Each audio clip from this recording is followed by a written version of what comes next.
AP రాజధాని అమరావతి నిర్మాణ పనులు శరవేగంగా జరుగుతున్నాయి. 5 ఏళ్ల నిర్లక్ష్యం తర్వాత అమరావతి పనులను పట్టాలెక్కించారు సీఎం చంద్రబాబు.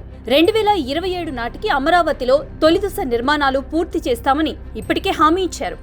అమరావతిలో పనులను నిరంతరం పర్యవేక్షించే బాధ్యతను మంత్రి నారాయణకు అప్పగించారు. ఇక అమరావతి తొలి భవనం CRDA ప్రధాన కార్యాలయం త్వరలో ప్రారంభం కానుంది.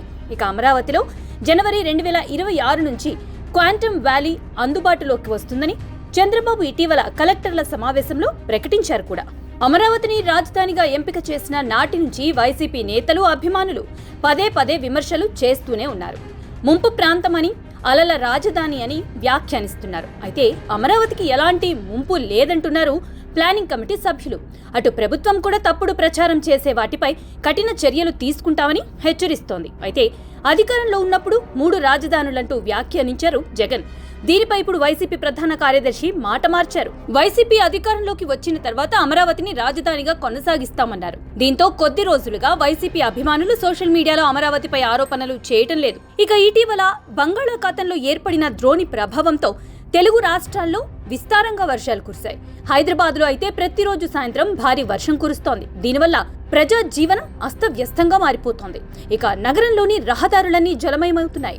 భారీ వర్షాలకు నాలాలు పొంగి పొర్లుతున్నాయి. దీంతో ప్రజలు తీవ్ర ఇబ్బందులు పడుతున్నారు. అటు గుంటూరు కూడా రికార్డు స్థాయి వర్షం కారణంగా 2 రోజుల పాటు ప్రజలు నానా పాట్లు పడ్డారు. ఏపీ సర్కార్ అమరావతి విషయంలో చాలా జాగ్రత్తలు తీసుకుంటోంది. ప్రపంచ స్థాయి నగరంగా నిర్మితమవుతున్న అమరావతిలో ఎంత భారీ వర్షం వచ్చినా సరే నిమిషాల్లో నీరంతా వెళ్లిపోయేలా ప్లాన్ చేస్తున్నారు. అండర్ గ్రౌండ్ డ్రైనేజ్ సిస్టమ్ ఏర్పాటు చేస్తున్నారు. సుమారు 10 అడుగుల ఎత్తున పైపులను డ్రైనేజ్ కోసం అమరుస్తున్నారు. దీనివల్ల ఎంత వరద నీరు వచ్చినా సరే క్షణాల్లో దిగువకు వెళ్లిపోతుందని ఇంజనీర్లు చెప్తున్నారు.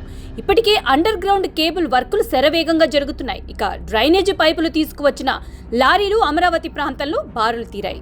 దీంతో అమరావతికి ఎలాంటి ముంపు సమస్య లేదంటున్నారు నిపుణులు.